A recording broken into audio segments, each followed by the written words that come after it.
Good morning everybody, and thanks for coming to the channel to watch this week's video. This video is going to be about using exposure in the best way to really improve your images. But before we go into that, I'll just tell you where we are.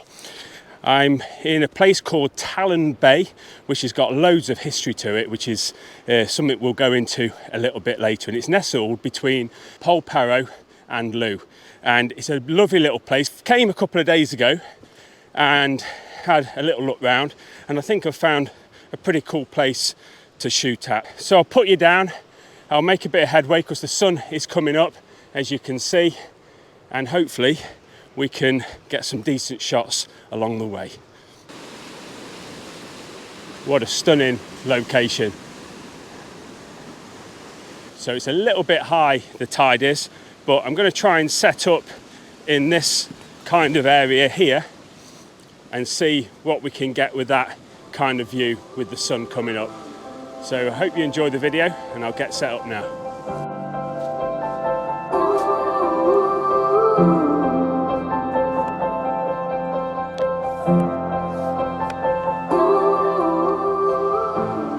So the light is really coming out now, as we can see. So I'm going to have to get set up. But down here is a pretty cool place.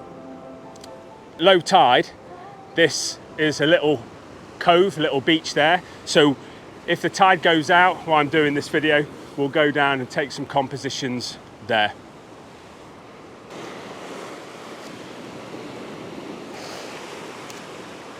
So when I first started getting into photography, I was getting really disappointed with my shots, and it's because they weren't exposed properly.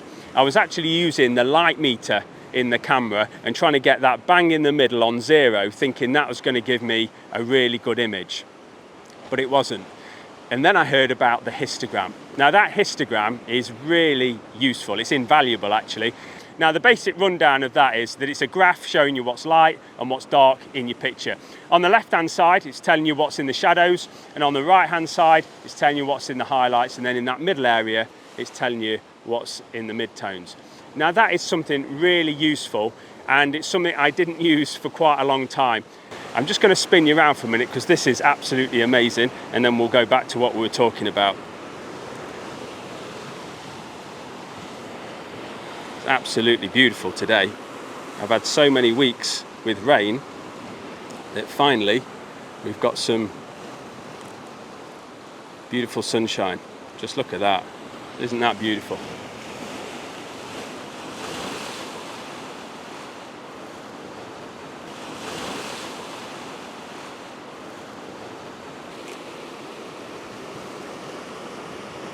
So I use a technique called exposure to the right, or ETTR. So what's all that about? Well, looking at that graph or the histogram, that's when all the information is pushed over to the right hand side, but not going over the edge of it, because as soon as you do that, that's called clipping, and then you're losing information. Well, the reason I do that is because in editing software, it's a lot easier to bring up the shadows than it is the highlights. And when you do that, you'll start noticing that your file size, your image size, holds a lot more data. And when you've got more data, you've got more to play with when you're editing. So that's the reason I use that. Now there will be occasions when exposing to the right just won't work at all, because you can see in this image here, it's very bright in the sky, but then it's very dark where I'm standing. So what you'd do then is use another technique called exposure bracketing. And that's when you expose correctly for the sky and take that shot, and then expose correctly for the shadows and take that shot, and then you combine them together. Normally when I exposure bracket, I take 3 shots at different increments and then blend them together. And when you do that, you can really pull out all the information of the different parts of your image. But that's something I'll talk about in another video. So now I'm going to try and get some shots in this beautiful Cornish weather.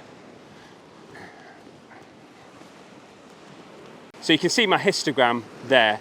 The highlights aren't clipping and the shadows aren't crushed. So that's quite a balanced histogram. So as soon as I start playing around with the ISO, the aperture, or the shutter speed, that histogram will move. I'll just show you with the shutter speed now. So if I speed it up, we're going into the shadows, and if I slow it down, we're going more into the highlights. I'll take a shot now. So the image on the back of my camera is just a JPEG. So if I press info on the image there, we can see the histogram of what it's taking. I could have actually gone a little bit further to the right, but that's something you can play around with your own setup. Oh, it is matter, let it in. If I could, I would be right here with you. In this world of ticking clocks, I hope I'm getting through.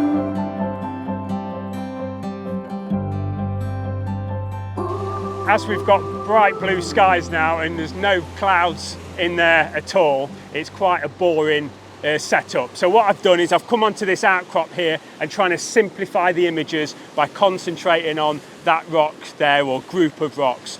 What's lovely is that there's so much water moving around and the light is touching it as well, which really makes the image come alive and pop. I'll just run through the settings that I'm using. I'm shooting at f13, ISO 100, and it's giving me a 20-second shutter speed. And the reason it's at that shutter speed is because I'm using the 10-stop filter, which is really slowing it down, and it's giving that water a real misty effect. So I'll put the images up now, and then we'll head over and get some other compositions. Oh, stop the clocks, the bees are humming in between the contrasts of our souls. Oh,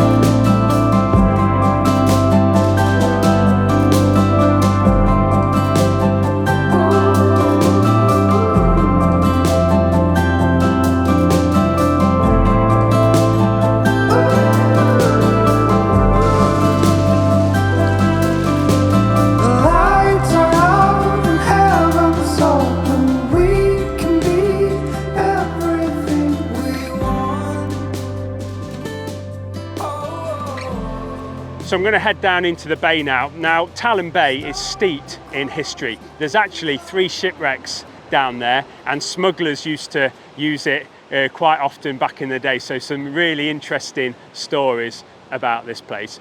Now, one of the ships that went down was called the Marguerite, I think, a French steam trawler from 1922. 21 were on board, 21 crew, and they were all saved, which was great. But it has left the boiler tank behind, so I thought that might be some good foreground interest. So I'd also like to take the opportunity to say thank you to all of you guys who are supporting the channel. We hit over 500 subscribers the other week, which might not sound a lot to big channels, but to me that was brilliant. So thank you for that, I really do appreciate it. So if you're enjoying this video, please like and subscribe to it as well, and we'll head over and we'll see if we can get some shots. stop the clocks, the bees are humming.